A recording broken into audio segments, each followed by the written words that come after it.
Hi, my name is Aria Woods, and the book I chose for the paper slides project was The Diary of Anne Frank. For the cover, I drew her window that she describes wanting to look out so bad, but having the fear of getting caught. My second slide is a brief summary of the plot of the book. In the beginning, Anne describes her life just before moving into the secret annex, and she's a very normal girl. She has very average, petty girl problems that most girls even have today. The never-ending whirl of which boy likes you and what you want for your birthday. Then Anne brings us into an entirely different world of terror when she gets to the annex. She is forced to live with her mother, sister, father, Mr. Van Daan, Mrs. Van Daan, Peter, and the dentist. That is 8 people living in what's basically an attic. Close to the end of the book, Anne tells us about how she falls in love with Peter and fights with the dentist over a desk in their room. In the end, there are some theories about how the Franks were found out. The most common one is that one of the warehouse workers turned them in for about $1.40 each. The third slide is telling you about what the good guys and bad guy aspects are in this book. And the good guys are Anne and all of the people that live with her are the good guys, along with everyone who's running away from the Nazis. Anne tells us about listening to the radio and bugging Meep to tell her what the Nazis are doing. The entire household is always petrified to lose their lives to the Nazis. The bad guys are the Nazis and Hitler. Jews had their rights taken away slowly, then all at once. First they were forced to wear the yellow star, next they were banned from riding in cars, then they were torn away from their homes, away from their families, drug into ghettos and concentration camps, where they were forced to work with no food and face death. My fourth slide is my 2 favorite scenes, and these aren't bloody scenes because I don't like those exactly, but these are the ones that really stuck out to me.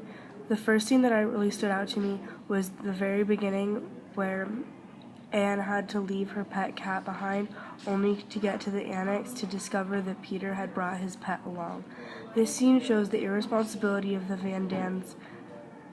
This scene also shows how much Anne changes from beginning to end. The second scene that stuck out to me was a disagreement between Mrs. Frank and Mrs. Van Daan. The scene was about Mrs. Van Daan asking for, quote, nail varnish is what they called it, which is nail polish, and Mrs. Frank calling her petty. I believe each side has a point. Sometimes you need something small to make you feel like things are normal. People lose sight of what's important. Yes, nail varnish may be normal, but there are things that are much more important to daily life. My fifth slide is my Venn diagram. Sorry, trying to get it to focus. On the World War II side, I have Hitler continues bombing, Hitler starts losing battles, and then Hitler kills himself and Germany surrenders. In the middle, I have the Annes dragged off to concentration camps because most Jews that were found out were dragged to concentration camps and ghettos. On Anne's fact side, I have Anne hides when bombing, Anne and her family prepare to leave. That's when Hitler starts losing battles. And then I have everyone except for Anne's dad are killed because they're all dragged to concentration camps. And my last slide says, this book improved my understanding of history a lot. Honestly, I forget sometimes that everyone has a story. 60 million people died in World War II. That's 60 million stories that ended before their time. Very few books exist like The Diary of Anne Frank because Anne didn't publish her own book. Meep did after Anne had passed. Anne and everyone else in the house except for Anne's father were killed in the concentration camps. Anne's diary pays tribute to the 60 million people who died because everyone was going through hell. I fell in